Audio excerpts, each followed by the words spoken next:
大家好，各位尊敬的长老、部长、上师、科萨斯、法师、简弟，Selamat malam Sarwa Manggala. 大家好，Salam hormat bagi para acarya 欢迎大家来到 dan selamat 第 datang 中 bagi 中 para 法会 peserta kelas Dharma 圣地课 Universitas 程 Chenvo. 第二章第14 Hari 讲，ini adalah 用三个 bagian 字 kedua 教师。我想在 Sadhana 上一 Tantra 次我们 Chenvo 的第15 bab 讲课 bab 214进行了一半， memasuki 大 samadhi. 家已经收获必多。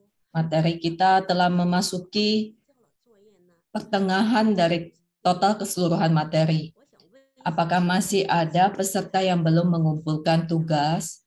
作业 Apabila masih ada, saya mengingatkan kembali untuk segera mengumpulkan tugas. 可以补 Tugas ini sangat penting bagi kita semua. 深入理解课程教材内容， Dengan mengerjakan tugas, kita akan lebih memahami 掌握成 isi dari materi pelajaran yang telah disampaikan. 学习成绩的一种 Dan juga kita bisa menilai bagaimana pemahaman dari kalian semua. 快点提交作业。 Karena itu, bagi yang belum mengumpulkan tugas, 这样 segera kumpulkan tugas kalian. 化的反馈和指导，还能确保自己能够全面参与课程学习，更好的掌握课程内容。 Dengan mengerjakan tugas, kita akan bisa lebih memahami materi yang telah diajarkan. 多多留言， Hari ini, 问题都 di akhir acara, kita juga akan memberikan sesi tanya-jawab. Bagi kalian yang memiliki pertanyaan, boleh menuliskannya di kolom pesan 为我解答。 atau langsung membuka mikrofon dan menanyakannya kepada Acarya Leni. 很多学员进来了，先给你们打个招呼啊。 Hari ini sudah cukup banyak yang masuk dan pembawa acara akan menyapa peserta yang telah bergabung. 阿弥陀佛，辅导员霍南助教你好，阿弥陀佛。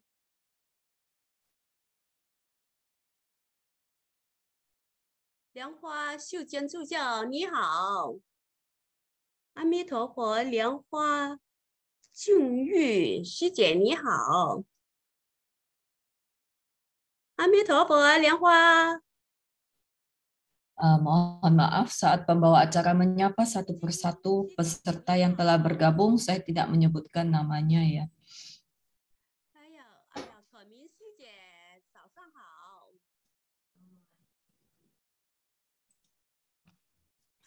阿弥陀佛，金华助教你好。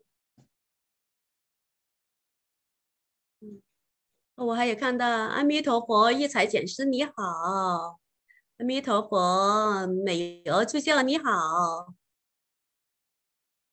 阿弥陀佛，佩芬助教你好，我们的翻译员辛苦了。阿弥陀佛，丽妍助教你好，阿弥陀佛，秋韵助教你好，欢迎大家来到课程。 Selamat datang dalam kelas Dharma Universitas Daring Chenvo.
Amitabha Sarwa Manggala. Hari ini saya akan memberikan sedikit pengumuman. Biasanya kita akan mengerjakan tugas berkenaan dengan materi dalam kelas Dharma ini, dan kita akan memberikannya kepada acarya untuk dievaluasi.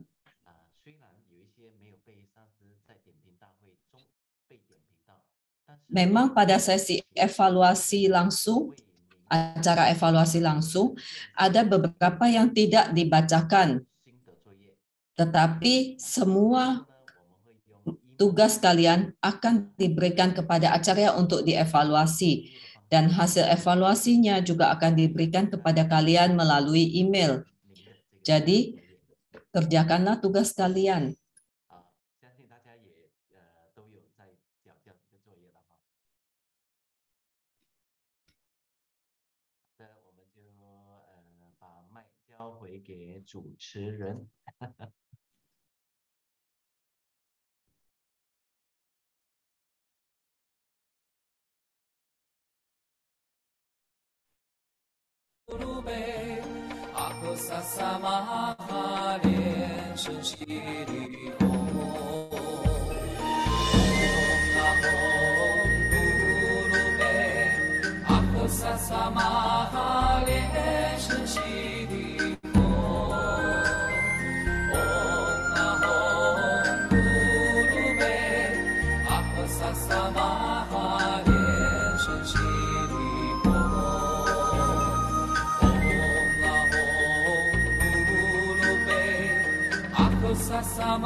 阿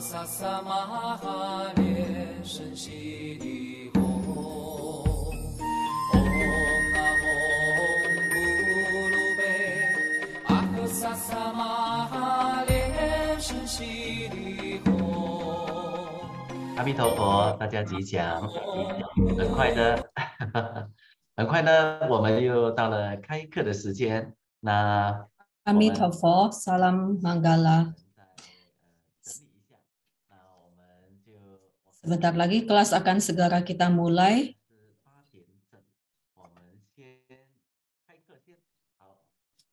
Dan waktu telah menunjukkan pukul 7 waktu Indonesia Barat, maka kelas akan kita mulai. Marilah kita semua beranjali. Pertama-tama marilah kita mengaturkan sembah puja kepada silsilah Cengfocong. Namo Tathagata Vairocana, Namo Buddha Locani, Namo Buddha Amitabha, Namo Padma Kumara, Namo Mahamulacarya Liensheng. Semoga Maha Guru beserta para Buddha Bodhisattva memberkati kita semua agar kelas ini berlangsung dengan manggala. Marilah kita membentuk mudra Padma Kumara dan menjapa mantra. Om Kulu Liensheng Siti Hom, Om Kulu Liensheng Siti Hom, Om Kulu Liensheng Siti Hom, Om Kulu Liensheng Siti Hom, Om Kulu Liensheng Siti Hom, Om Kulu Liensheng Siti Hom, Om Kulu Liensheng Siti Hom. Amitabha. Salam manggala. Kita masih menunggu pembawa acara yang mungkin mengalami kendala teknis. Dan kita sambut kehadiran Acarya Pengajar Acarya Selienyi, Ketua TBF Acarya Lianhua Chengchu, Ketua Divisi Pendidikan Acarya Lianhe, para Acarya Dharmacarya Biksu-Biksuni, Pandita Dharma Duta, Pandita Loka Palasraya, serta para umat sekalian. Tak terasa waktu berlalu dengan cepat dan kali ini kita telah memasuki materi bagian ke-14, yaitu memasuki samadhi. Topik ini sangat penting. Apakah kalian ingat bahwa Mulacarya Liensheng pernah berkata, sadhana apapun yang kita tekuni tujuannya adalah untuk memasuki samadhi. Apakah samadhi itu sungguh agung? Di manakah keagungannya? Marilah kita segera sambut Acarya Selienyi untuk memberikan materi kepada kita semua.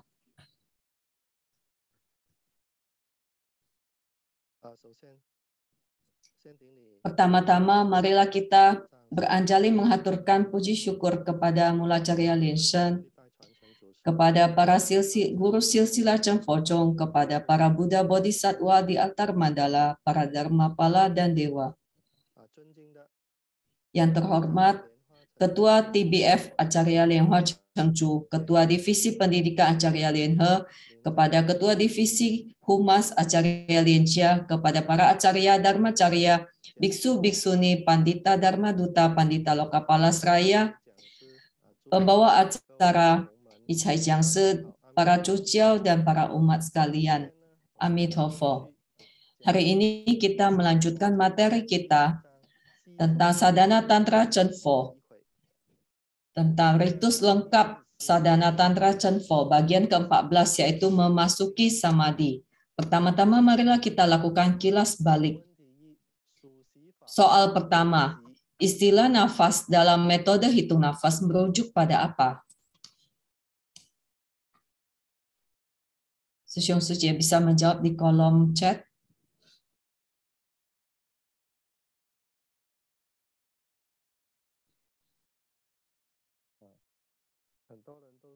Banyak yang jawabannya benar, yaitu husi atau hembusan dan tarikan nafas. Jadi nafas itu maksudnya tarikan dan hembusan nafas. Soal kedua, Dharmaraja Liensheng menyarankan pelatihan anapanasati atau metode hitung nafas terlebih dahulu. Karena metode ini paling mudah untuk menghentikan apa?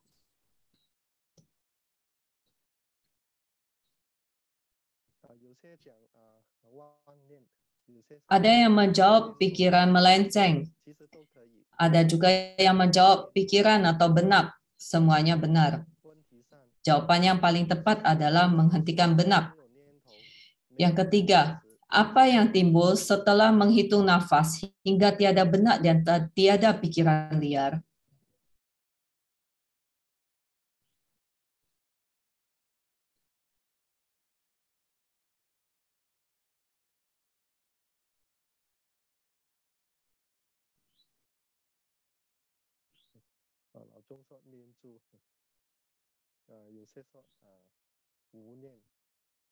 Ada yang menjawab pikiran menetap, ada yang menjawab tiada pikiran, ada yang menjawab cahaya. Banyak jawaban yang berbeda. Sebenarnya semuanya cukup benar, tetapi jawaban sesungguhnya adalah kondisi samadhi. Jadi saat tiada benak dan tiada pikiran liar, maka akan timbul kondisi samadhi. Sekarang kita masuki bagian pendahuluan. Samadhi memiliki beberapa istilah dalam bahasa Mandarin, misalnya sanmei, sanmoti, sanmoti, sanmeti, dan lain-lain. Apapun istilahnya, makna samadhi adalah batin menetap pada satu kondisi. Batin tidak galau. Karena itulah memasuki samadhi berarti memasuki ketenangan batin.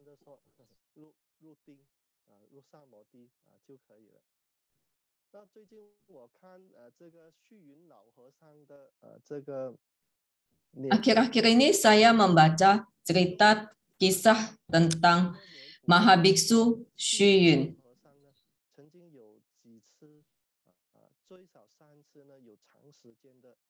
Jadi Mahabiksu Xu Yun ini memiliki waktu meditasi yang sangat lama. Ia merupakan seorang biksu yang sangat mahir dalam samadhi. Mungkin kalian juga pernah mendengar kisahnya. Ada suatu kali saat tahun baru, cuaca sangat dingin dan beliau berada di sebuah gubuk dan sedang memasak keladi atau talas. Karena membutuhkan waktu untuk memasaknya, sambil menunggu, ia pun bermeditasi karena ia tidak suka menyia-nyiakan waktu. Jadi ia langsung duduk bermeditasi sambil menunggu keladi itu matang. Mungkin kalian tidak ada yang mengira, begitu ia bermeditasi, sekali memasuki samadhi, sudah berlalu beberapa hari. Jadi pada saat itu ada beberapa orang yang datang mengunjunginya dan melihatnya sedang meditasi. Orang itu pun pelan-pelan membunyikan yincing di samping telinganya untuk memanggilnya keluar samadhi. Begitu keluar samadhi, beliau berkata, "Oh, kalian sudah datang, ayo sama-sama makan keladi." Tapi saat dilihat, ternyata keladi itu bahkan sudah berjamur dan waktu sudah berlalu sekitar 8 hari. Jadi kekuatan samadhi beliau sangat bagus, sangat kuat. Jadi kisah pertama adalah tentang Mahabiksu Xu Yun yang bahkan bisa masuk samadhi saat sedang memasak keladi. Pelatihan diri dalam tantra menitik beratkan pada triguhya, melatih diri memasuki samadhi dari idam. Inilah metode samadhi. Jadi triguhya itu adalah ucapan, pikiran, dan perbuatan.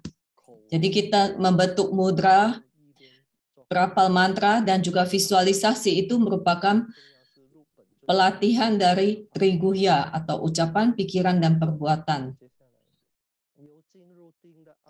Rahasia memasuki samadhi melalui keheningan.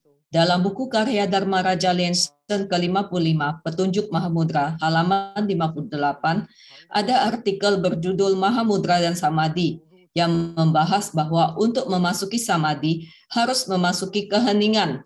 Melalui pintu keheningan barulah dapat memasuki kondisi samadhi. Jadi Mahamudra ini bukan berarti mudra yang kita bentuk ya, tetapi ini merupakan salah satu dharma yang tertinggi di sekte Kagyu. Ini merupakan satu tahapan sadhana yang sangat tinggi. Jadi Mahamudra bukan mudra yang biasa kita bentuk. Jadi di Mahamudra itu ada beberapa tahapan, ada beberapa tahapan yoga, Chuan Yi Jia, dan 3 tahapan lainnya.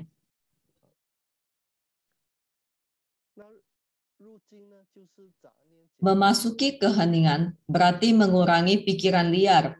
Pikiran terpusat menjadi satu, faktor internal dan eksternal dalam pikiran berkurang hingga seminimal mungkin, bahkan tiada. Inilah kedamaian dalam ketiadaan.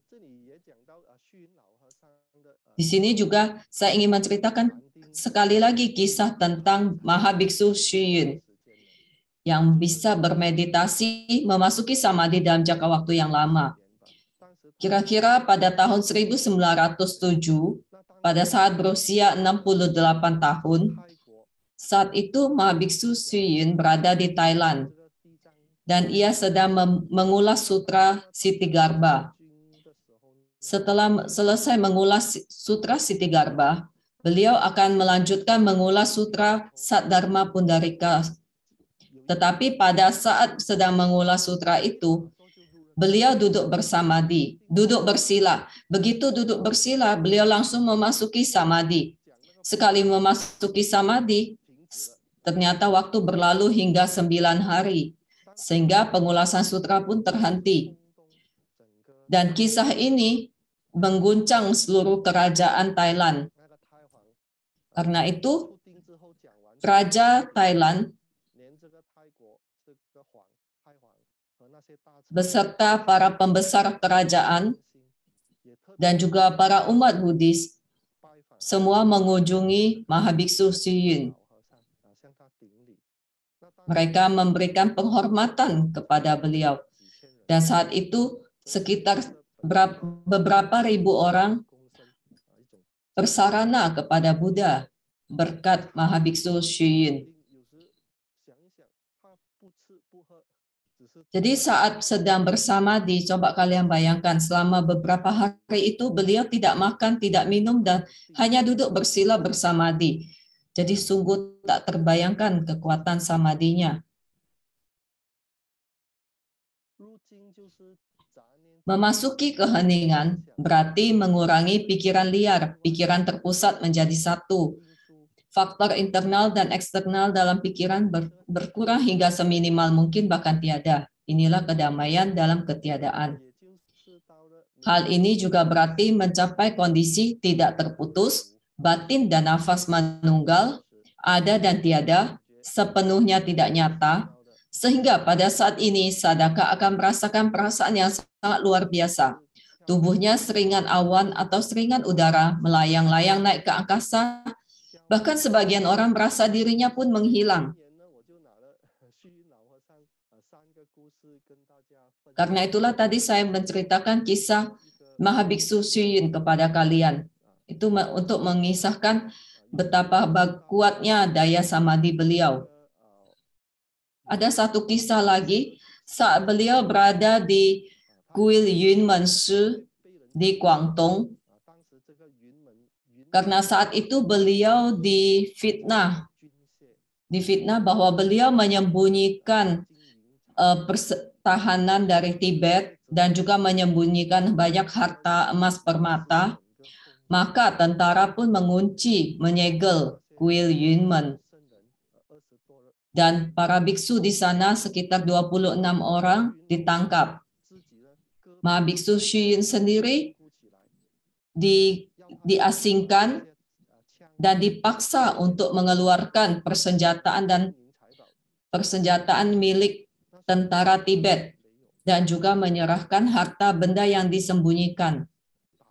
Mahabiksu Shuyun berkata beliau tidak menyembunyikannya. Maka para tentara itu pun memukulinya dengan sangat parah. Bahkan hingga seluruh 5 panca inderanya mengeluarkan darah. Saat itu Mahabiksu Shuyun pun menutup matanya dan para tentara itu mengira ia sudah meninggal, padahal ternyata ia sedang memasuki samadhi. Begitu memasuki samadhi, waktu pun berjalan hingga 9 hari. Para dayakanya membantu untuk mengurusi tubuhnya dan saat ia keluar dari samadhi, para dayakanya juga sangat kaget karena mengira ia telah meninggal, tetapi sesungguhnya ia telah keluar dari tubuhnya dan memasuki istana di surga Tusita, istana Buddha Maitreya, Bodhisattva Maitreya di surga Tusita.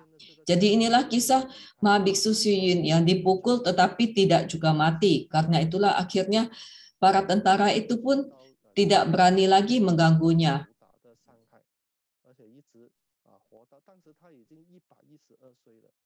Dan saat itu beliau sudah berusia 112 tahun. Bayangkan orang yang telah setua itu 112 tahun dipukuli dengan sangat parah tetapi masih bisa bertahan. Jadi ini adalah kisah Mahabiksu Xu Yun dalam peristiwa di Yun Mansu. Metode memasuki samadhi. Ada banyak metode untuk memasuki samadhi. Dharma Raja Linshen mengajarkan metode yang sangat bagus, yaitu 9 langkah pernafasan Buddha serta metode api kundalini dan bindu.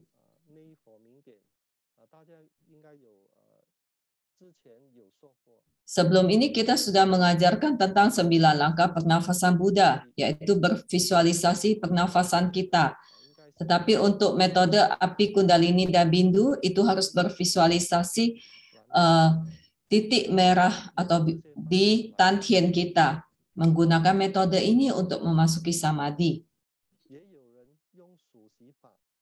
Sebagian orang menggunakan metode anapanasati atau metode hitung nafas, metode mengamati gambar, metode awaduti, metode japa mantra, metode relaksasi, samatha vipassana, dan lain-lain. Apapun metodenya, tujuannya sama, yaitu memasuki samadhi. Untuk metode anapanasati atau metode hitung nafas, di kelas sebelumnya telah kita ajarkan.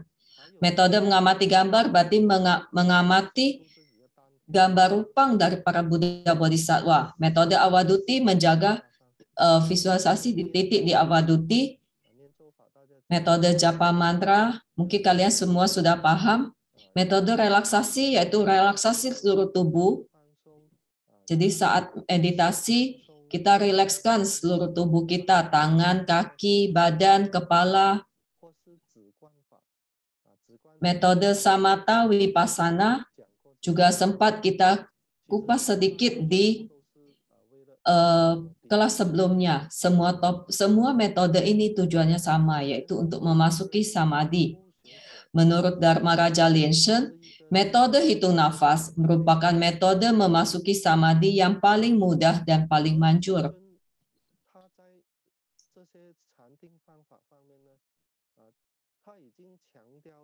Jadi Mahaguru Linshen juga telah menegaskan berulang kali, gunakanlah metode hitung nafas, karena metode ini paling mudah dan juga paling manjur untuk memasuki samadhi. Jadi lihatlah kebiasaan kalian masing-masing. Tetapi untuk yang masih pemula, ikutilah petunjuk dari Mahaguru Linshen, yaitu menggunakan metode hitung nafas. Karena Sucu juga telah memiliki pengalaman yang sangat mendalam, karena itu beliau tahu mana metode yang paling mudah dan paling manjur. Pentingnya samadhi. Mengapa memasuki samadhi sangat penting? Karena setelah memasuki samadhi, pikiran manusia akan menjadi semakin suci. Transformasi kesadaran menjadi kebijaksanaan juga terjadi pada kondisi ini. Transformasi diri menjadi yidam juga terjadi pada kondisi ini. Kontak yoga dan cahaya juga terjadi pada kondisi ini. Bahkan mencapai kebudaan dalam tubuh sekarang juga terjadi pada kondisi ini. Maksudnya kondisi samadhi. Sebagian orang, pada umumnya semua orang memiliki 6 racun indera, yaitu dari penglihatan, pendengaran, dan sebagainya. Jadi bagaimana kita mengubah kesadaran dari 6 kesadaran itu menjadi kebijaksanaan? Itulah melalui samadhi.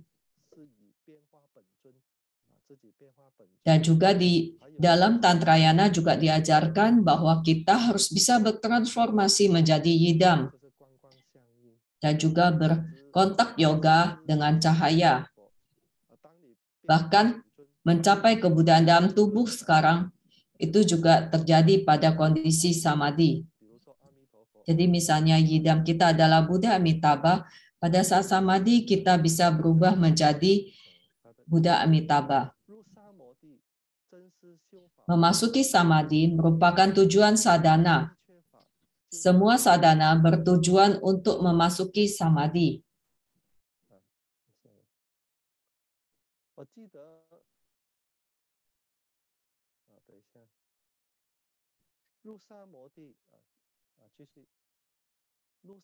Memasuki samadhi bukanlah hal yang bisa dicapai dalam sekejap, tetapi membutuhkan proses latihan selama setahun, bertahun-tahun, 10 tahun, atau bahkan seumur hidup.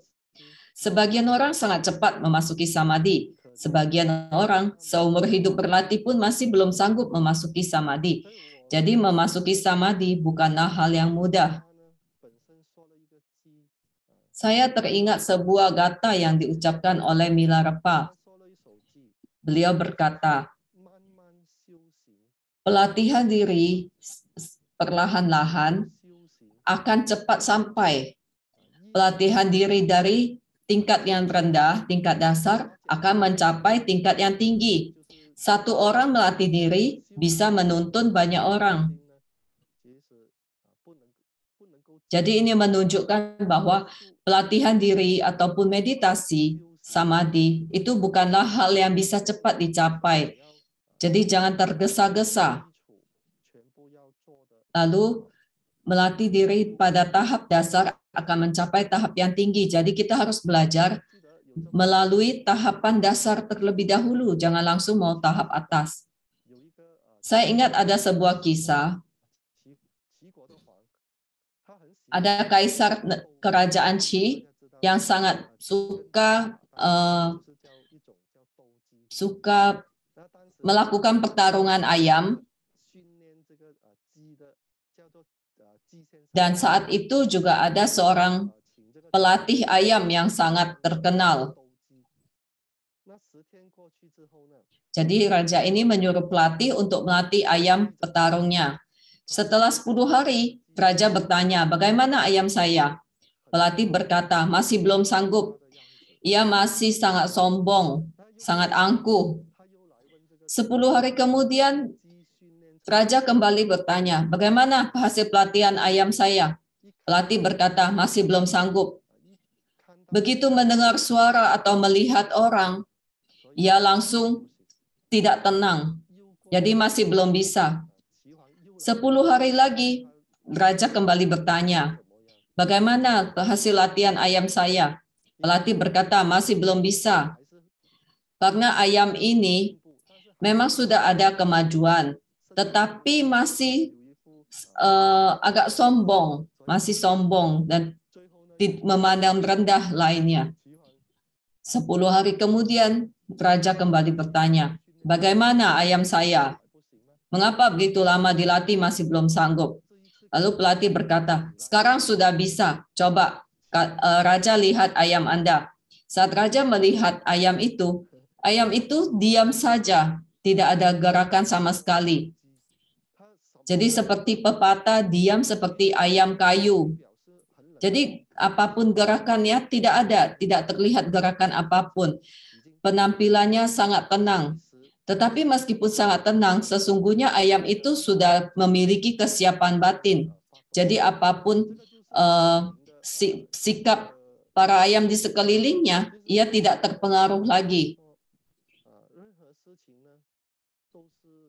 Jadi maksud saya adalah setiap hal membutuhkan dasar latihan. Jadi dalam mengerjakan apapun, melatih apapun, dasar itu harus dilatih sampai mahir. Semua orang pasti memiliki kebiasaan jelek. Saat membaca cerita tentang melatih ayam ini, saya pun ingat bahwa kita manusia juga memiliki kebiasaan. Pada awalnya kita harus bisa mengamati batin kita. Jadi untuk melatih diri, berlatih meditasi, kita harus bisa mengamati diri kita sendiri. Dan harus belajar dari tahapan dasar. tahap dasar sudah dikuasai, barulah kita bisa memasuki tahapan yang lebih tinggi. Sama seperti sadhana, catur prayoga merupakan dasar dari latihan kita.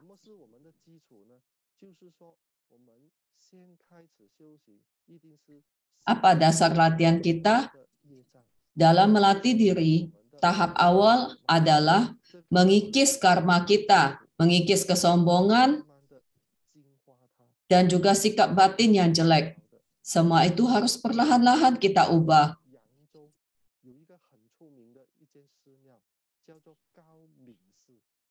Apakah kalian tahu di Zhongguo Yangzhou ada kuil yang bernama Gao Mingshi?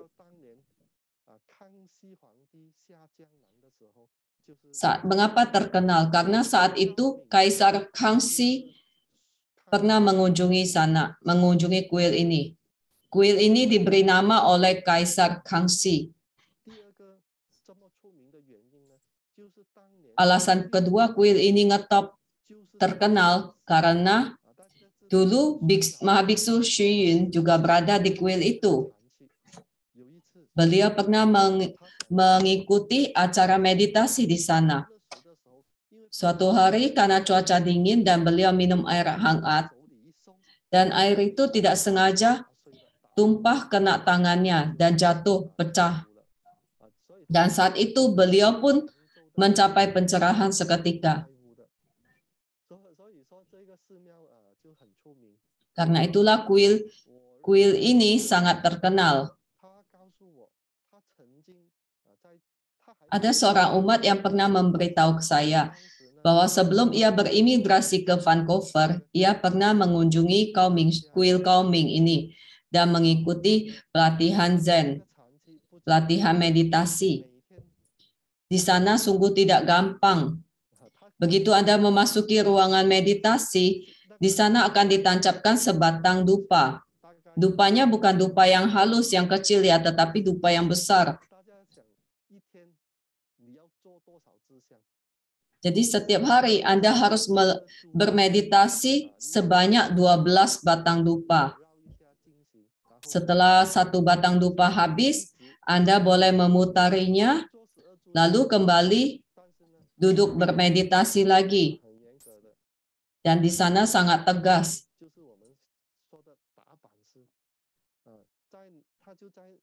Ada seorang guru yang membawa tongkat pemukul. Beliau hanya berjalan mengecek para peserta kelas meditasi. Jika Anda mengantuk, maka ia akan memukuli Anda dengan tongkat kayu itu. Jika Anda mengantuk, ia akan kembali memukul Anda. Jika Anda sudah dipukul hingga 3 kali, maka Anda harus meninggalkan ruang meditasi itu. Berarti Anda belum pantas untuk mengikuti pelatihan meditasi itu. Anda belum pantas memasuki ruang meditasi, dan di luar Anda mengerjakan tugas kasar seperti membersihkan kuil atau memasak di dapur kuil dan sebagainya.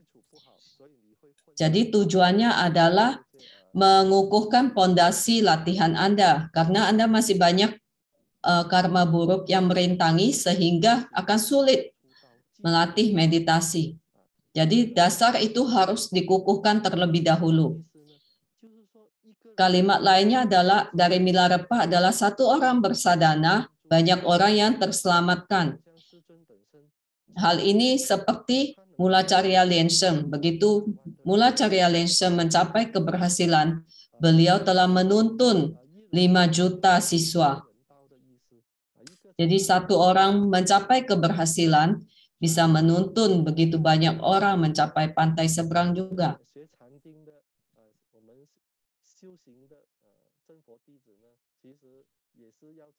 Setiap siswa Chen Fo-chong juga harus mengikuti pedoman ini. Semoga suatu hari nanti kita akan bisa mencapai keberhasilan dan bisa menuntun banyak orang yang membutuhkan. Beberapa waktu lalu saya pergi ke Seattle untuk ikut merayakan ulang tahun Secun. Dan saya melihat banyak siswa yang sangat berantusias merayakan ulang tahun Secun, dan saya melihat betapa Secun telah bekerja keras menuntun begitu banyak insan. Jadi semoga kita semua masing-masing bisa melatih diri dengan baik supaya bisa ikut membantu Secun membabarkan Dharma Tantra Satya Buddha. Inilah ini sebatas pemikiran saya.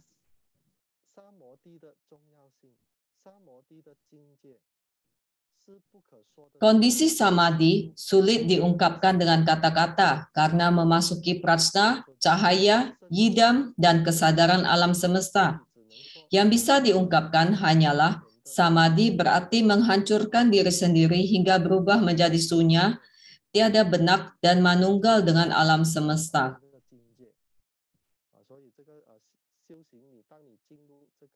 Jadi saat kita memasuki kesunyataan, kita akan bisa merasakan hal seperti ini.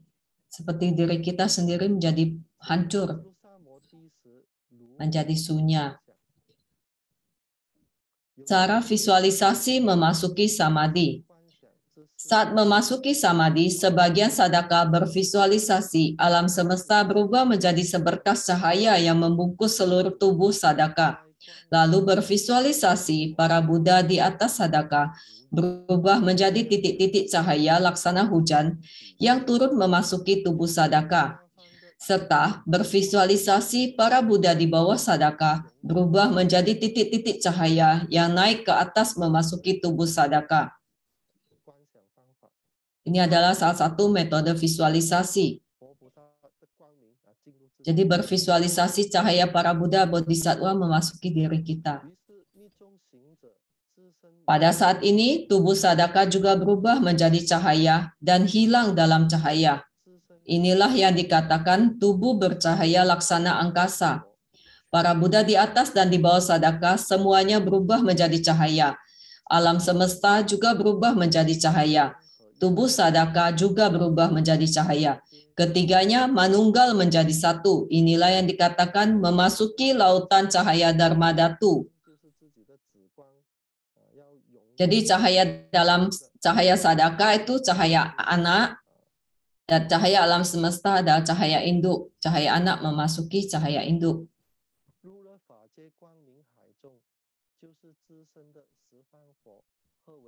Memasuki lautan cahaya Dharma Dhatu berarti menyatu dengan para Buddha di 10 penjuru.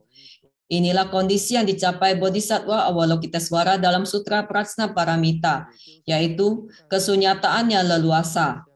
Sama halnya dengan isi Sutra Vajra, tiada atribut aku, tiada atribut orang, tiada atribut insan, tiada atribut usia.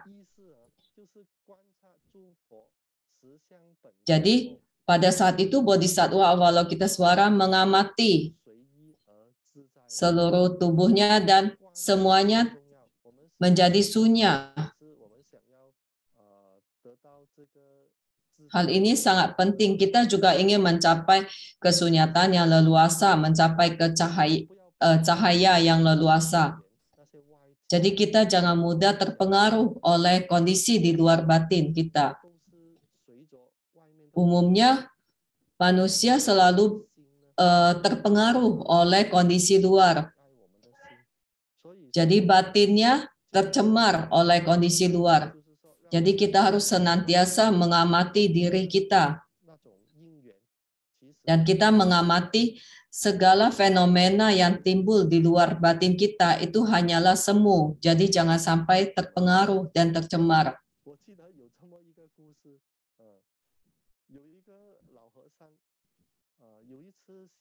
Ada sebuah kisah, ada seorang biksu tua membawa samanera kecil turun gunung. Saat itu ia melewati sebuah sungai.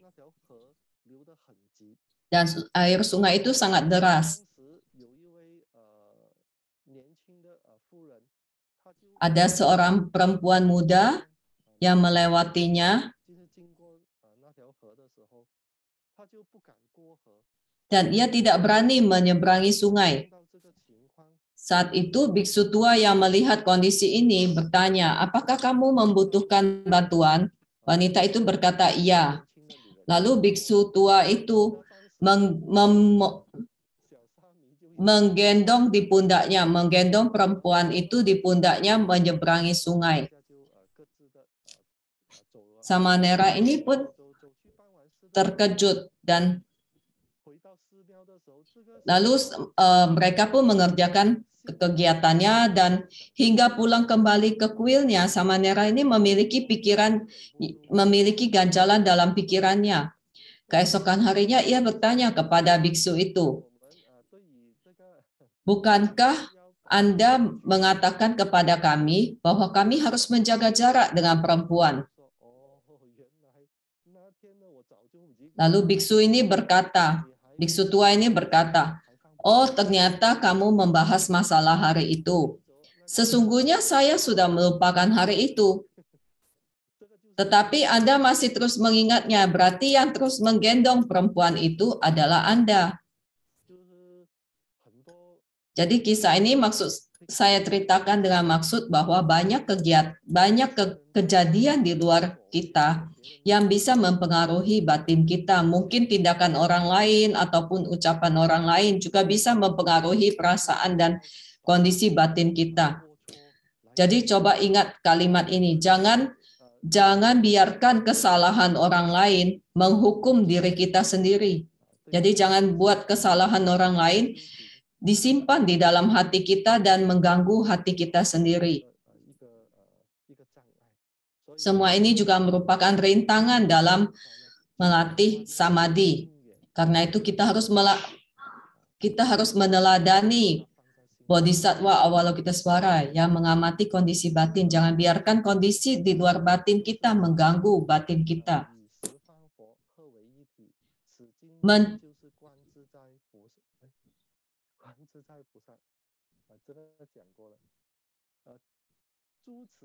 Kita kembali ke topik.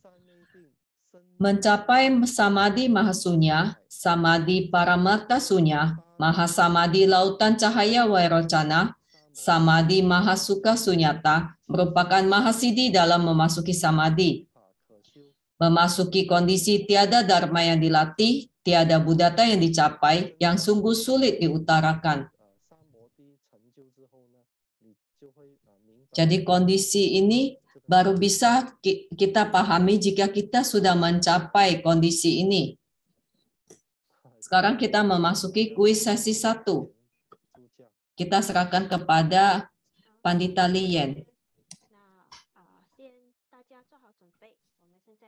Marilah kita semua bersiap-siap. Untuk linknya sudah dibagikan di kolom chat. Jadi pilihlah bahasa yang Anda inginkan untuk mengikuti kuis ini.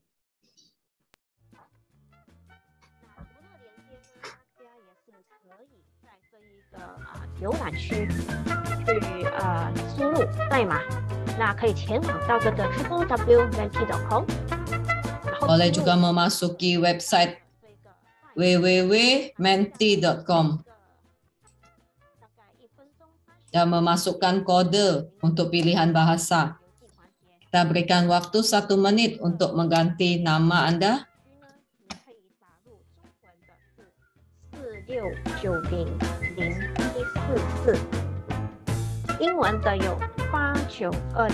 Jadi di layar sudah ada pilihan bahasa dan juga kode untuk bahasa Indonesia adalah 68522841. 50秒的时间，大家输入您的名字就可以进入这个游戏环节。那如果 selesai mengganti nama Anda bisa segera memasuki kuis. Jika tidak bisa memasuki kuis, Anda juga boleh menjawab pertanyaan di kolom chat.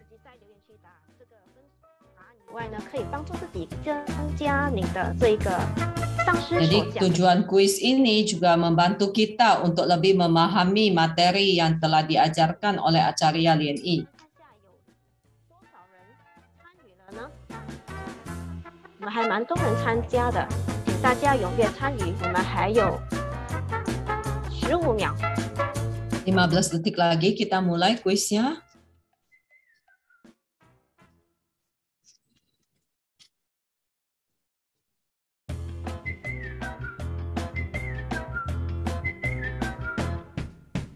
上司，我们现在开始吧。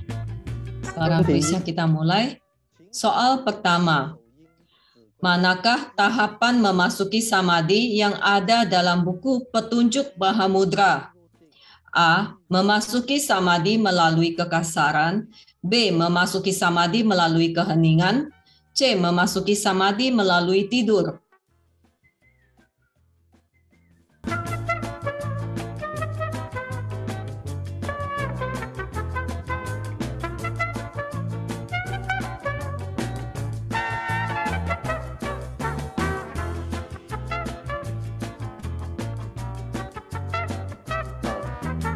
Jawaban yang benar adalah B. Memasuki samadhi melalui keheningan. Soal kedua. 可以了，上司。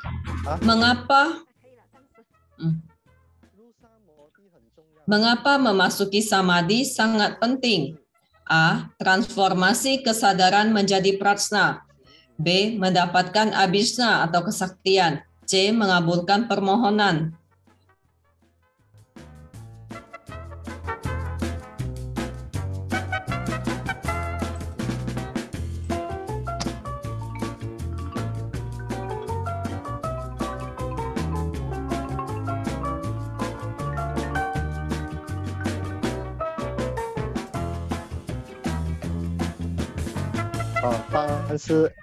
Jawaban yang benar adalah A.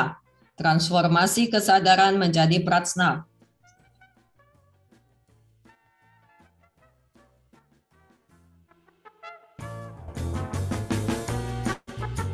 来看一下这个地环节有哪一位领先呢？我们中文版有来自仙女。 Untuk kuis bahasa Mandarin, pemenangnya adalah Sieni.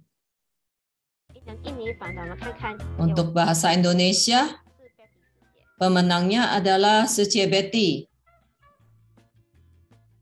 最后英文的也来自。 Untuk bahasa Inggris, pemenangnya adalah Lotus.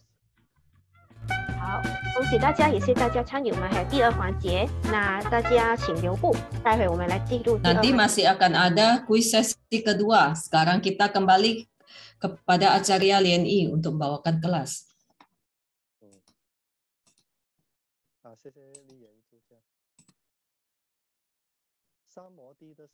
Durasi samadhi.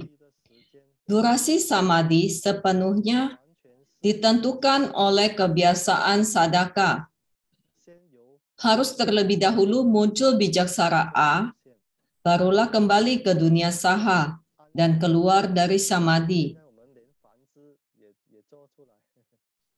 Jadi ada bijaksara A dalam Sanskerta. Ini A yang sering kita sebutkan dalam japa mantra Om Ahom. Jadi Om mewakili alam semesta, A mewakili para Buddha, Hom mewakili keberhasilan. Jadi dari bijaksara A muncul, barulah para Buddha muncul. Jadi saat mau kembali ke dunia saha juga harus muncul bijaksara A terlebih dahulu.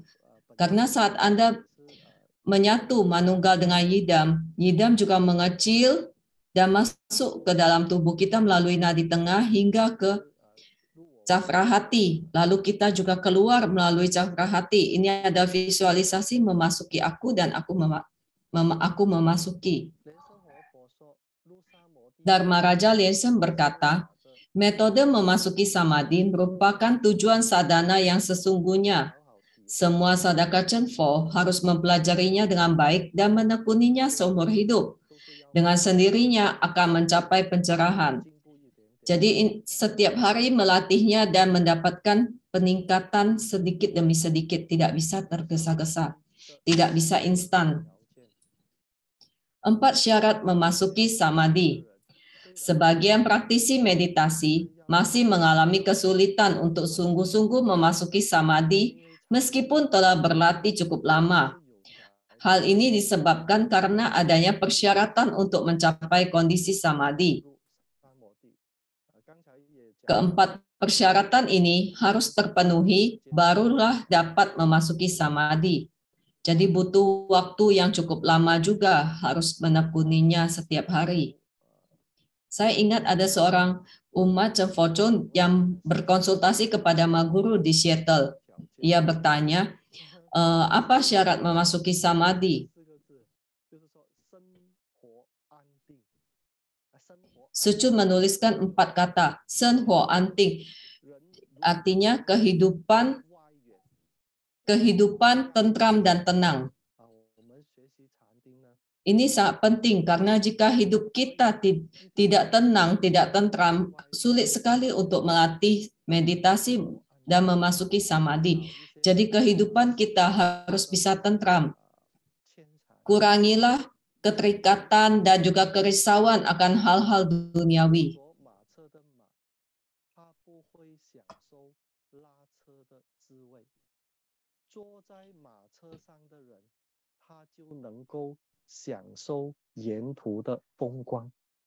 Ada sebuah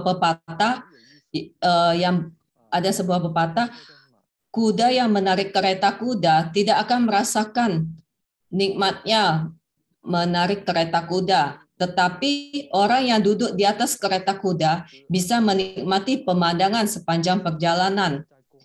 Jadi maksudnya seperti kita dalam hidup selalu penuh dengan kesibukan, dari pagi hingga malam kita penuh dengan kesibukan. Jadi seperti kuda yang menarik kereta.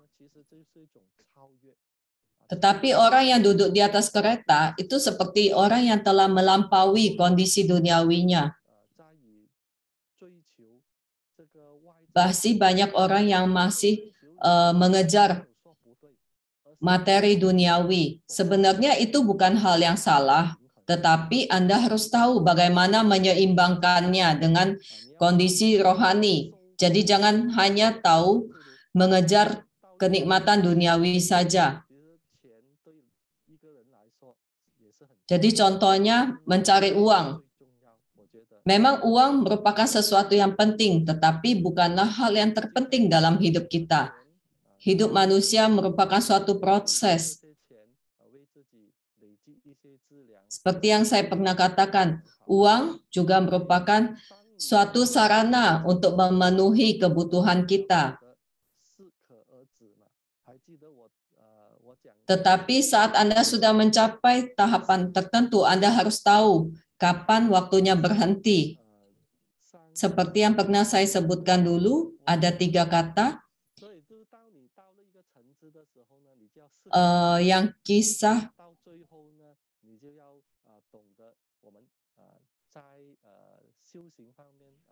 mantan Presiden Amerika, prinsip hidupnya. Jadi tahu kapan mengejar, kapan harus berhenti. Jadi dalam hidup kita juga harus seperti seorang yang menaiki kereta kuda. Jadi Anda bisa melampaui kondisi-kondisi duniawi Anda, menikmati hidup Anda. Apa 4 syarat memasuki samadhi?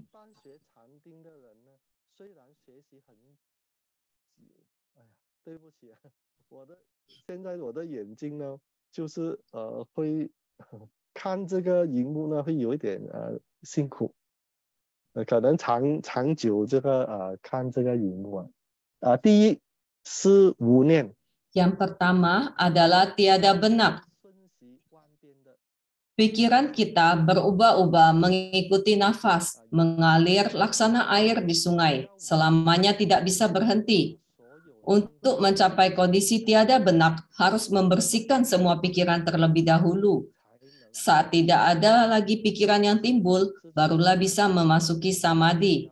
Jadi syarat pertama memasuki samadhi adalah tiada benak. Jadi kita harus senantiasa mengamati benak kita. Yang kedua adalah tiada atribut. Sebelum memasuki samadhi, kita harus terlebih dahulu bervisualisasi. Tetapi saat bervisualisasi tidak mungkin bisa memasuki samadhi.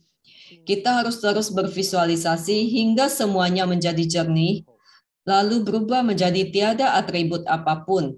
Saat inilah baru kita bisa memasuki samadhi. Untuk memasuki samadhi, kita harus bervisualisasi dengan sangat jelas hingga tiada lagi yang divisualisasikan dan tiada atribut yang muncul, barulah kita bisa memasuki samadhi. Ini adalah syarat kedua.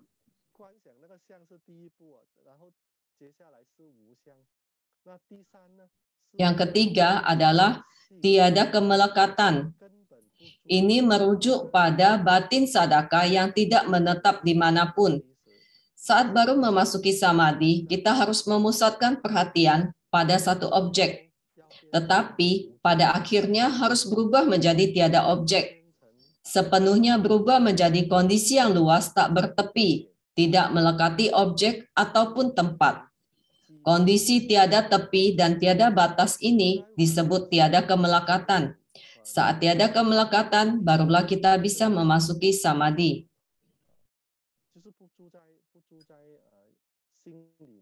Jadi batin tidak menetap dimanapun.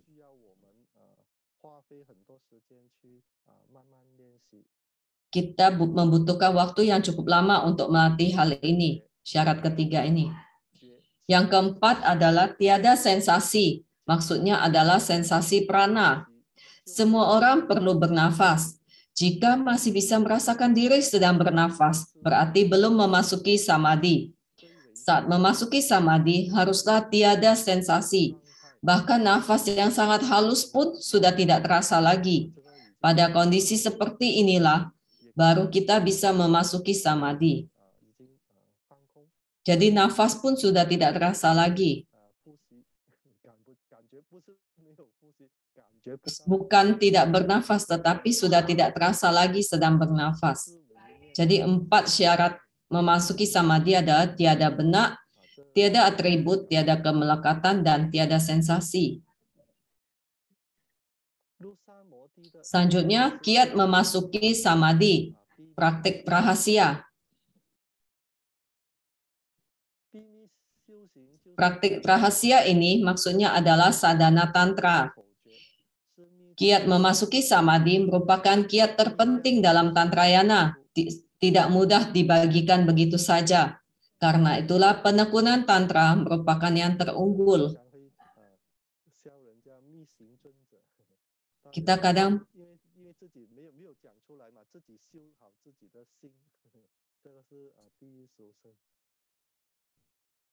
sering menyebutnya mi sing chunzi, jadi pelatih tantra, latihan rahasia. Yang pertama, kiat pertama bervisualisasi diri berubah menjadi yidam.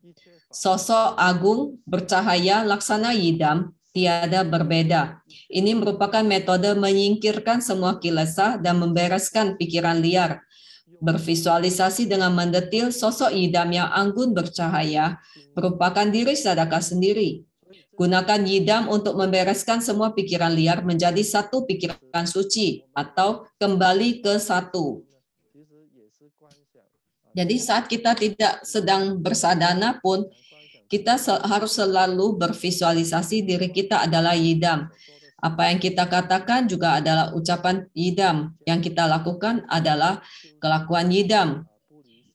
Ini adalah trik dari tantra, yaitu sadhana tidak terlepas dari kehidupan sehari-hari. Kiat kedua, bervisualisasi di cakra hati sadaka ada padma berkelopak 8. Di tengah padma terdapat bijaksara yidam yang memancarkan cahaya. Di tengah cahaya terdapat yidam yang memenuhi seluruh alam. Cakra hati memancarkan cahaya ke 10 penjuru alam semesta. Semuanya menyatu menjadi cahaya yang sangat terang. Seluruh pori-pori tubuh dan seluruh alam semesta bercahaya. Atau kembali ke 0. Jadi semua pikiran liar, pikiran melenceng, dibereskan menjadi satu, lalu satu itu menjadi tiada benak.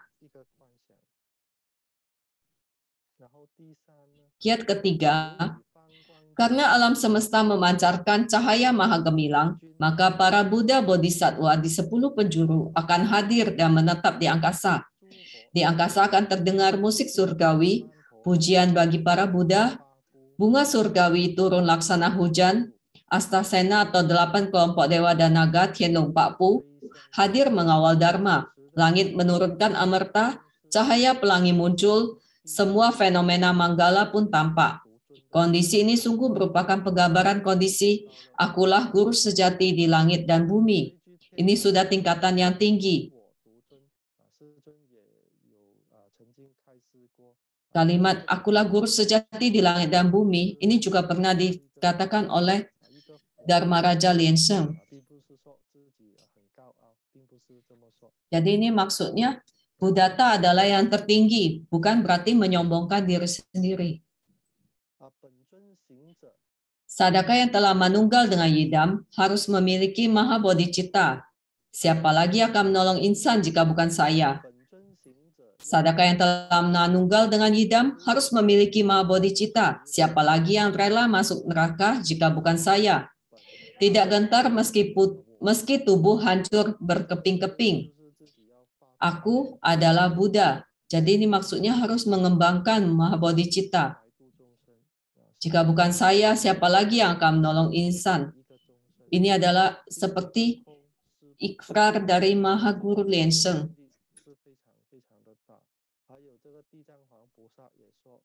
Sama seperti Bodhisattva Sitigarbha.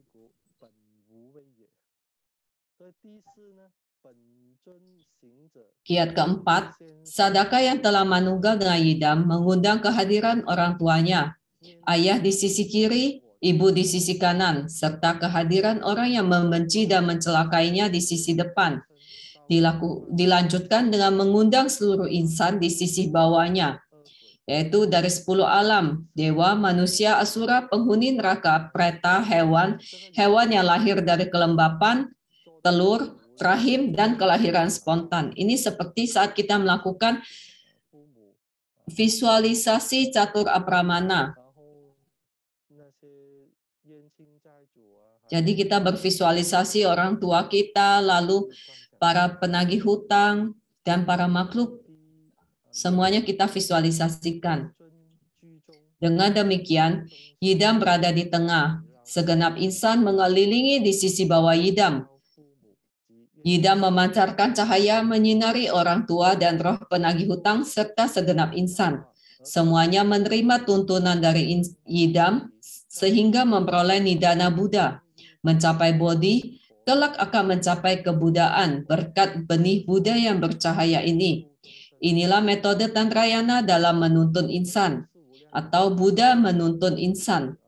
Jadi saat kita melakukan visualisasi catura pramana, juga bermaksud seperti ini. Jadi supaya para Buddha Bodhisattva memancarkan cahaya kepada semua insan dan menanamkan benih Buddha pada mereka. Sehingga kelak mereka pun akan mencapai kebudaan.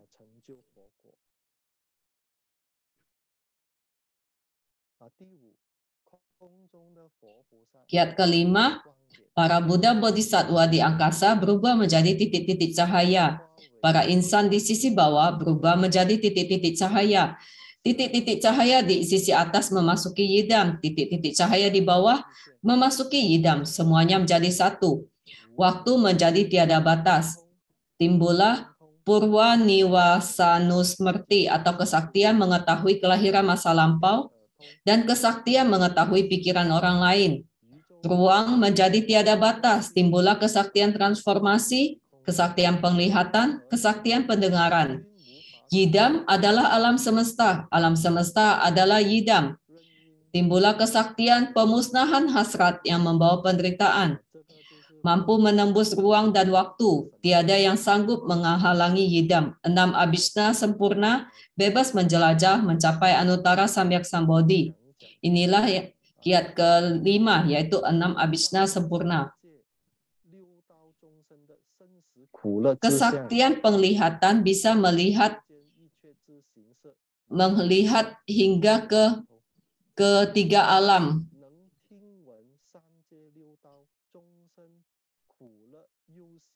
Kesaktian pendengaran bisa mendengar penderitaan para insan.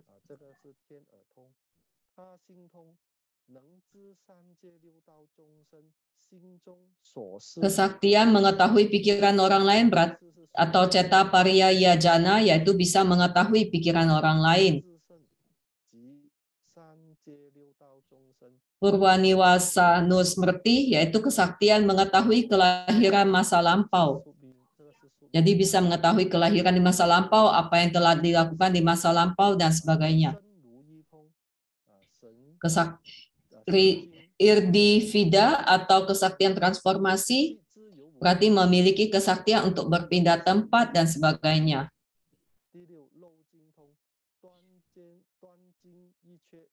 Kesaktian pemusnahan hasrat yang membawa penderitaan atau asravaksya, yaitu bisa memusnahkan hasrat yang bisa menimbulkan penderitaan, yaitu racun mental. Ini semua adalah 6 abhisna. Kiat ke-6, Yidam manunggal dengan arus dharma alam semesta. Inilah tubuh bercahaya bagaikan angkasa, yang juga merupakan kondisi parinirwana. Lautan cahaya Dharma Dhatu menyatu dengan 10 penjuru Buddha. Mahasunyata yang leluasa, ini merupakan tingkatan yang tertinggi. Juga disebut sebagai Mahasamadhi lautan cahaya Vairocana, atau Samadhi Mahasunya, atau Samadhi Paramarta Sunya terunggul. Semuanya merupakan parinirwana, atau Tathagata. Maksudnya, batin tidak goyah seperti Tathagata.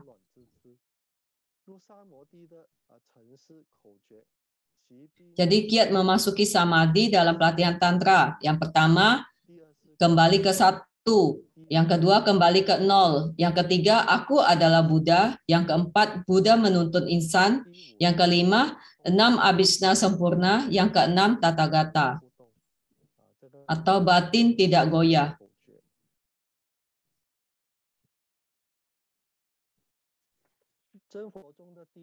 Jika siswa Chenfo mengandalkan 6 kiat ini untuk memasuki samadhi, pasti akan mencapai mahasiddhi dan memperoleh kebenaran sejati saat samadhi. Ini yang dikatakan oleh Mulacarya Linsheng. Dharma Raja Linsheng telah membuktikan bahwa samadhi yang dimasuki melalui meditasi merupakan kondisi yang sejati. Alam samadhi yang tersembunyi ini justru merupakan kebenaran sejati dari alam semesta yang tidak diketahui oleh orang awam, yang sulit dipahami, yang bukan kepalsuan, melainkan kebenaran dalam kebenaran sejati. Sekarang kita memasuki kuis sesi 2. Kita serahkan kepada Pandita Lien.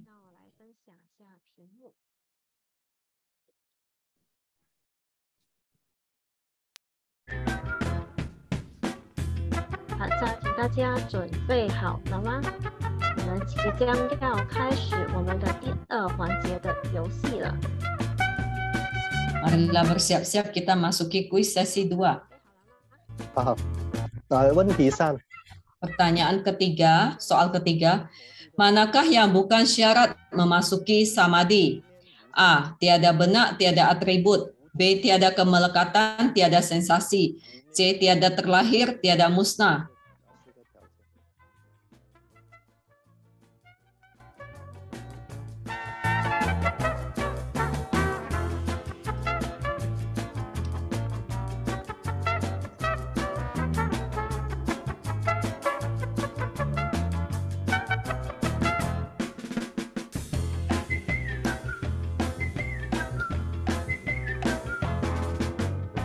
Jawaban yang benar adalah C, tidak terlahir dan tidak musnah.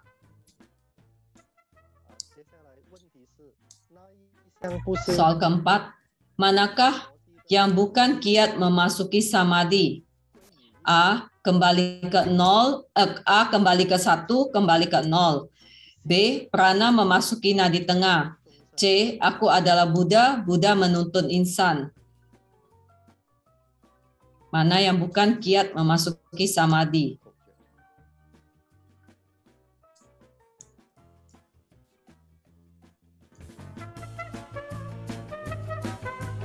Pertanyaannya adalah mana yang bukan kiat memasuki samadhi?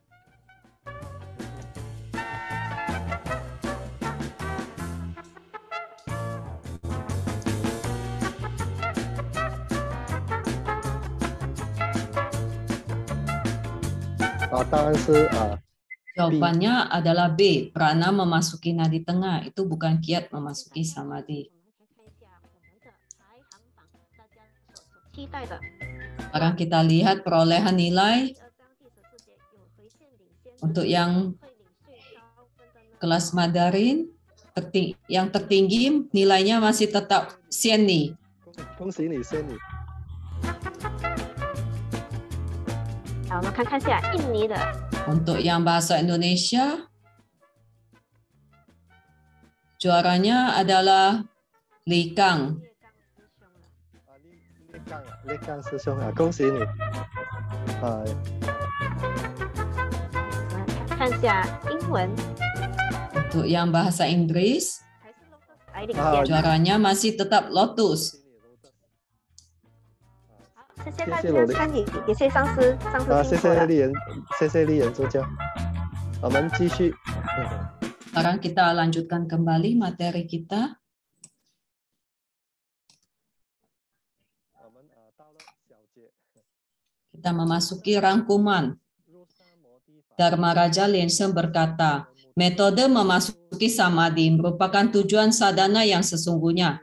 Saat memasuki samadhi, tubuh berubah menjadi cahaya. Inilah transformasi kesadaran menjadi prasna. Semua mahasiddhi muncul pada samadhi mahasunya. Inilah prinsip Tantrayana mencapai kebudaan dalam tubuh sekarang. Latihan rahasia dalam Tantra, semuanya merupakan praktik nyata adhyatma widya atau kemampuan olah batin. Latihan yang misterius ini mengandung maitri karuna dan kekuatan sejati. Tidak ada sedikit pun celah bagi kecurangan. Pahala tak terbatas, bisa mencapai kebudaan dalam tubuh sekarang, serta memberikan manfaat bagi segenap insan di alam semesta.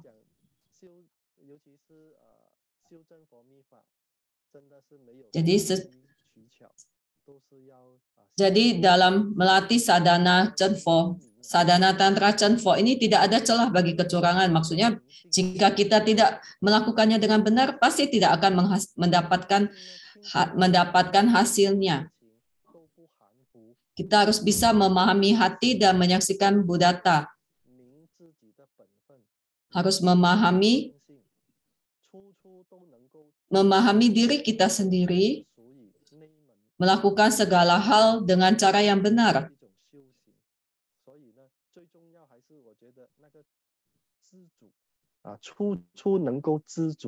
Jadi salah satunya juga harus bisa merasa bersyukur atas setiap kondisi kita, merasa berkecukupan.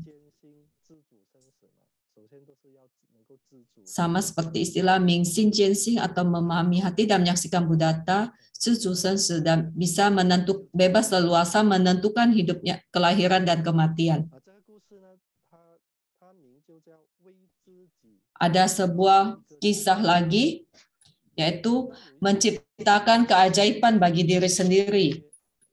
Ada istilah bahwa mendapatkan kesuksesan bukanlah hasil dari peristiwa-peristiwa yang bagus, tetapi keberhasilan itu dibentuk dari proses kegagalan dan rintangan. Hanya melalui rintangan dan kegagalan itulah yang bisa melatih kita hingga bisa mencapai kesuksesan. Ada seorang yang bernama Glenn Cunningham yang merupakan pelari tercepat dalam kategori pelari jarak menengah. Sebenarnya saat ia masih muda, ia pernah mengalami musibah, kakinya terbakar cukup parah. Sehingga saat itu dokter berkata kakinya harus diamputasi. Kakinya harus diamputasi untuk menyelamatkan nyawanya. Tetapi orang tuanya tidak mau. Orang tuanya berkata masih muda, tetapi sudah diamputasi. Mereka tidak memperbolehkannya.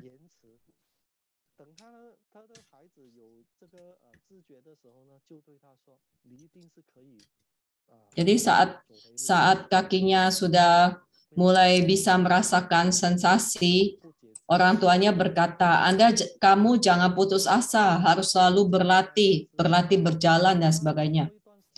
Dan setelah melewati suatu waktu, mereka menjalani pengobatan dengan rutin. Dan saat membuka perban di kakinya, ternyata panjang kedua kakinya berbeda. Kaki yang pernah cedera ini, terluka ini, lebih pendek 3 inci. Dan Glenn Cunningham ini juga paham isi hati orang tuanya, ia memahami perasaan orang tuanya. Jadi setelah keluar dari rumah sakit, ia juga selalu giat berlatih berjalan menggunakan tongkat. Meskipun ia terjatuh, ia akan bangkit lagi. Perlahan demi perlahan, ia berlatih hingga akhirnya ia bisa berjalan tanpa tongkat lagi. Selanjutnya, ia berlatih berlari dengan pelan.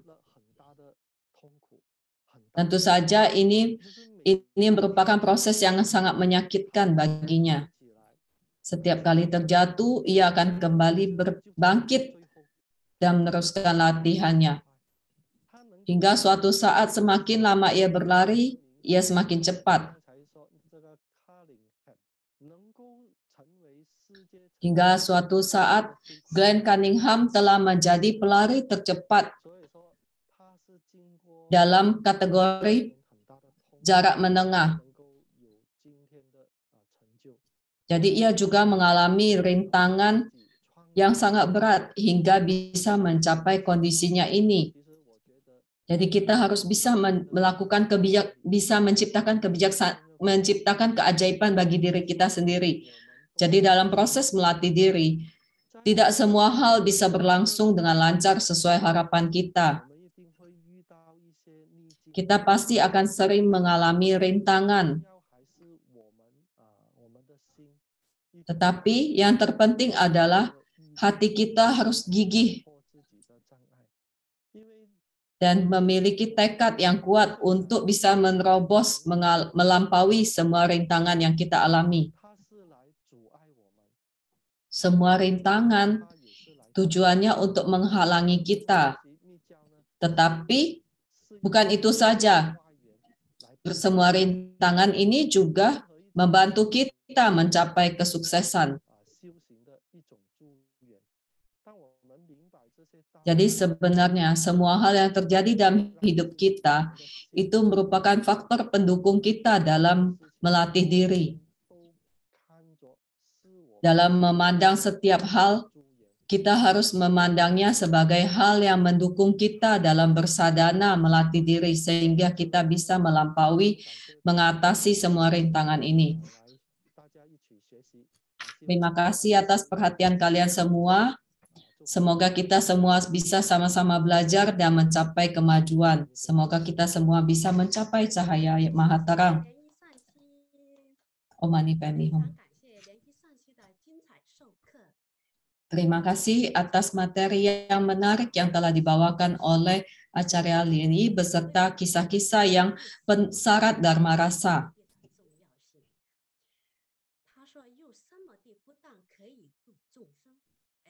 Samadhi bukan hanya bisa menuntun insan.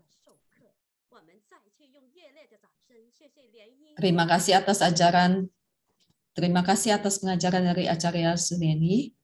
Marilah kita berikan tepuk tangan yang meriah. Sekarang apabila ada pertanyaan, boleh menuliskannya di kolom chat. Atau membuka mikrofon dan bertanya langsung kepada Acarya.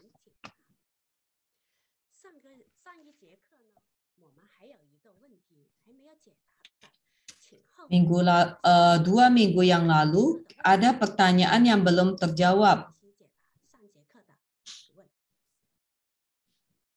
Dan akan kita tanyakan kepada Acarya. Pertanyaannya adalah, Saat melatih Wajrajapa yang dijelaskan oleh Acarya, kenapa tidak ada hitungan waktu dalam menahan nafas di Avaduti? Apakah ada tingkatan dalam Wajrajapa? Pertanyaan ini pernah saya tanyakan kepada Acarya Lianjing.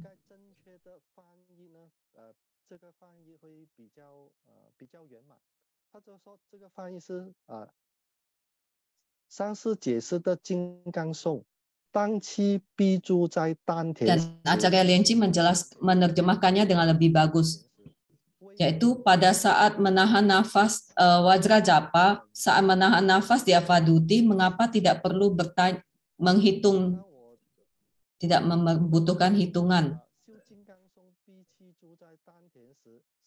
Saat melakukan Wajrajapa, saat menahan nafas di Avaduti tidak perlu menghitung,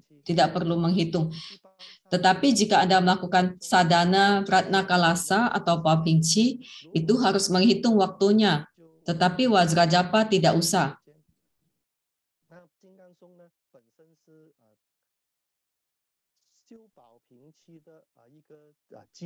Wajrajapa merupakan pondasi dari melatih sadhana Ratna Kalasa. Jadi sebelum melakukan sadhana Ratna Kalasa, boleh melatih 9 langkah pernafasan Buddha, boleh juga melatih Wajrajapa.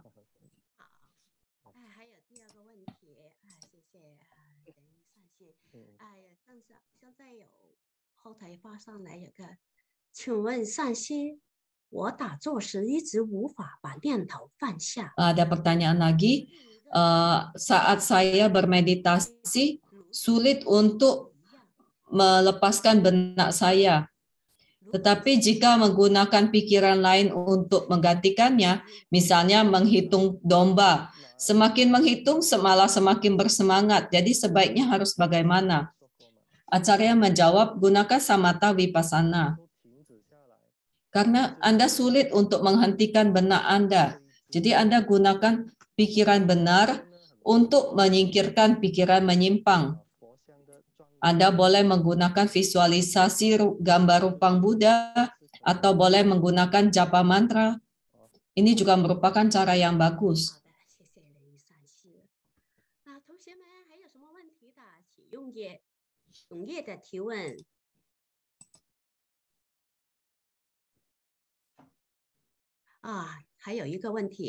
Ada satu pertanyaan lagi.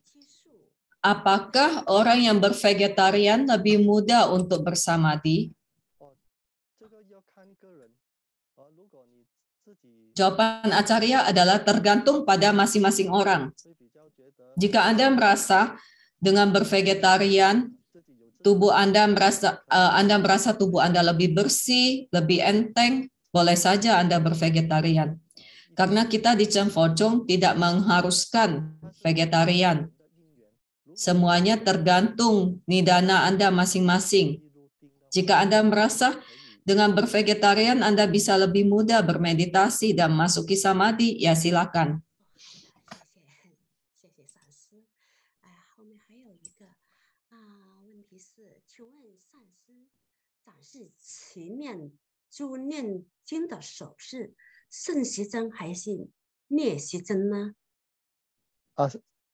对不起请他是说齐咒勤念珠时候的念珠的手势是顺时。 Ada pertanyaan lagi, saat memegang japa mala untuk menghitung penjapa mantra, apakah harus memutarnya mengikuti arah jarum jam atau berlawanan dengan jarum jam?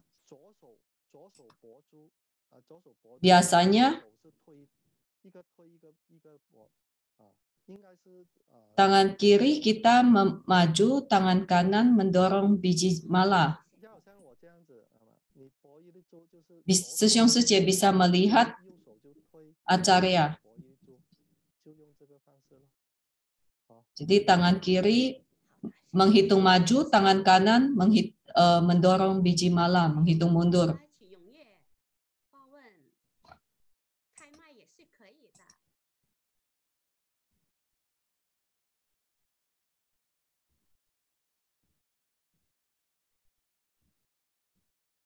请大家踊跃发言，提问题。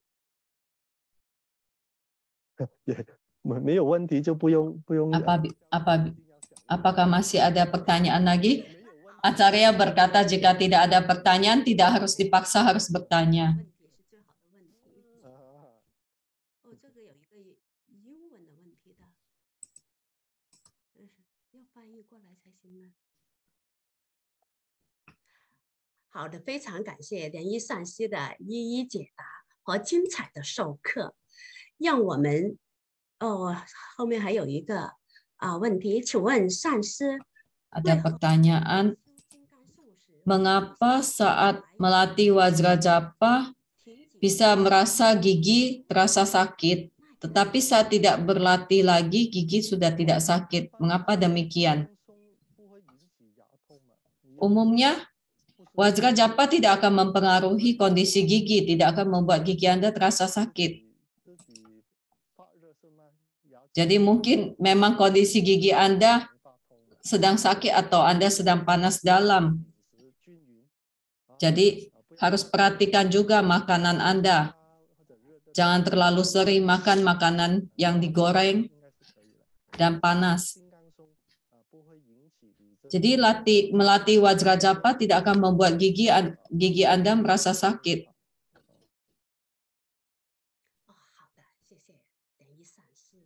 Untuk pertanyaan dalam bahasa Indonesia biasanya akan diterjemahkan terlebih dahulu dan dijawab minggu depan.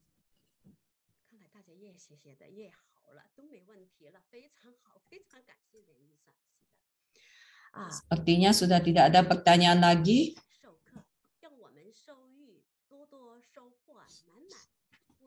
Materi yang telah dibawakan oleh Acarya Lien sangat menarik sehingga kita juga bisa mendapatkan manfaatnya dan mengimplementasikannya dalam sadhana kita. Jadi melalui materi hari ini kita mengetahui bagaimana cara memasuki samadhi dan juga menyucikan ucapan, pikiran, dan perbuatan kita.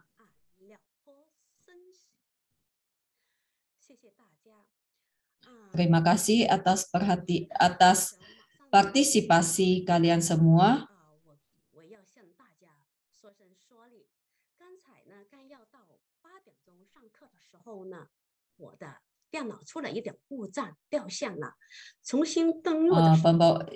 Pembawa acara menyampaikan permintaan maaf karena tadi saat akan memulai kelas tiba-tiba komputernya mengalami masalah sehingga ia tidak bisa memandu kelas hari ini dan digantikan oleh Ichai Jiangshi.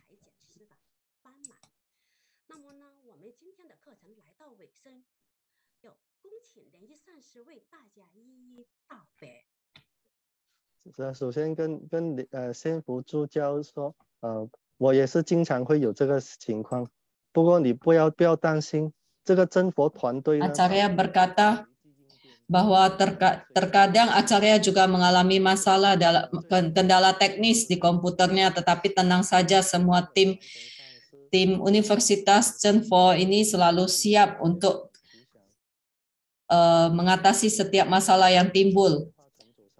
Terima kasih atas partisipasi kita semua. Marilah kita mengucapkan puji syukur kepada Mula Acarya Lien yang telah memberkati sehingga kelas ini berlangsung dengan lancar. Terima kasih kepada Ketua TBF Acarya Lien Hwachongju, kepada Ketua Divisi Pendidikan Acarya Lien He, kepada Ketua Divisi Humas Acarya Lien Chia, kepada para acarya, dharmacarya, biksu-biksuni, Pandita Dharmaduta, Pandita Lokapalasraya, serta para penerjemah, para pembawa acara, dan juga semua tim back office dari kelas Dharma Universitas Daring Chenfo.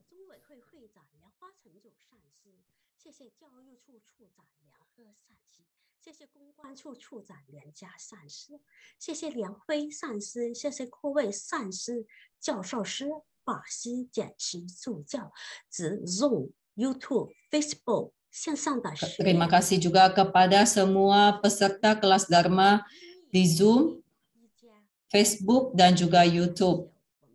Terima kasih kepada penerjemah bahasa Inggris, Ichia Chuchiao, dan bahasa Indonesia, 黑粉主教，还有今天的助产，非常感谢，感谢大家每一位幕后大力的支持。 terima kasih kepada semua yang telah ikut mendukung kelas Dharma ini. Minggu depan kita berjumpa kembali di waktu yang sama. Sampai jumpa semuanya. 谢谢上师。谢谢。再见。大家联合善心啊，很好。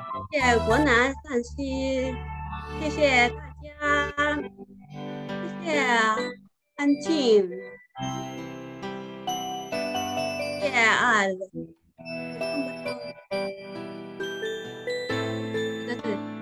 谢谢建清西松，谢谢伟华西松，谢谢日财简师，谢谢人如善师，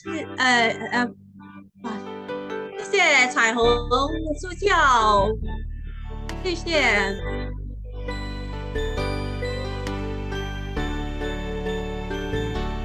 谢谢老钟西松。谢谢可明师姐，谢谢，谢谢大家，谢谢。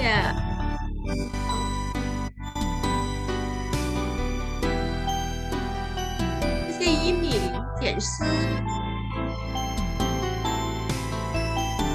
谢谢万练西松。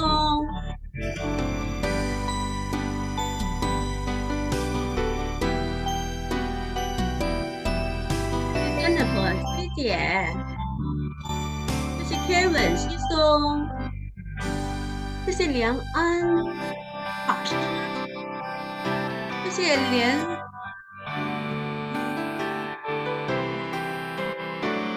谢谢谢大家，谢谢大家，我们下个星期见，谢谢。